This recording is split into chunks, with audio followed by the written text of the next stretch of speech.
How good is the Su-25 Frogfoot with laser-guided air-to-ground weapons? When this aircraft is talked about in-game, it is oftentimes talked about its impressive rockets, rather it be the SU-25 or any of the other ones it carries, or its impressive bomb count, or even the 30mm cannon.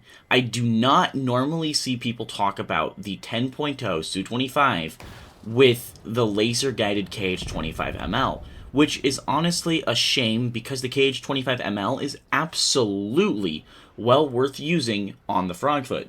Now, this Su-25 was added during Update Drone Age, back to kind of compete against the American A-10. Just like in real life, the Su-25 Frogfoot was developed to counter the American A-10, and so that the Soviets would have a dedicated close air support attack aircraft.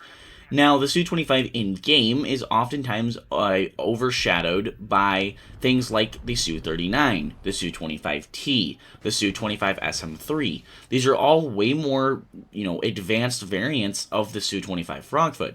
The base Frogfoot has oftentimes, for me, been really meh in ground RB because of the unguided weaponry.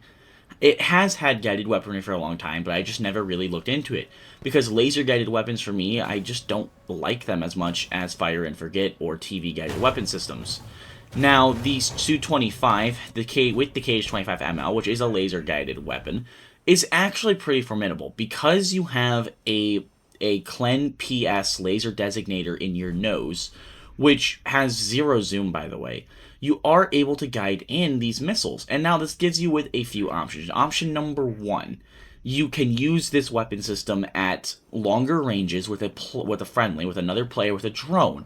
Have the drone just constantly mark a tank, and you can use this thing at incredibly long ranges.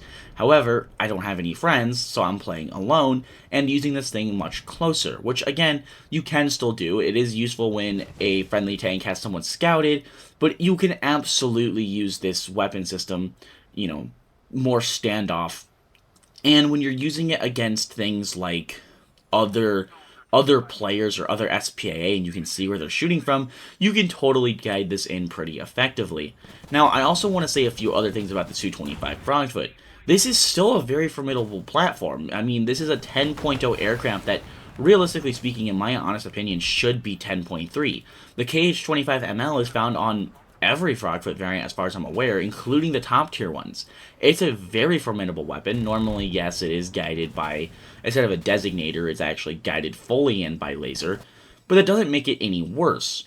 Now, the KH-25ML is a air weapon that I actually really enjoyed using on the Su-25T, which absolutely, as good as that aircraft is, it is at 11.3. So if you can get down using the no zoom on the Clen PS, the KH-25ML at 10.0 is absolutely worth bringing out. Now, there are so many different sort of, loadouts you can bring with the Frogfoot. In this one, we're using the KH-25MLs with the S-250 rockets. You can use the S-13 rockets, which are also really good. You can use bombs. I mean, it's fully based on the player. You can also use the KH-29L, which is like the KH-29TE, except just a laser-designated one. I don't use it because it is a little bit less maneuverable at the closer ranges, and so I prefer to just use the actual, the 25MLs, which you can carry 4 of them. I want to know what you guys' thoughts are down below in the comments on the Su-25. Do you guys think the Su-25 with the KH-25MLs is a good duo in War Thunder? Do you guys think it's pretty okay or pretty meh, or what, what's the thoughts? I personally think it's absolutely worth bringing. I think the Su-25 Frogfoot is a very formidable weapon, especially with the KH-25ML.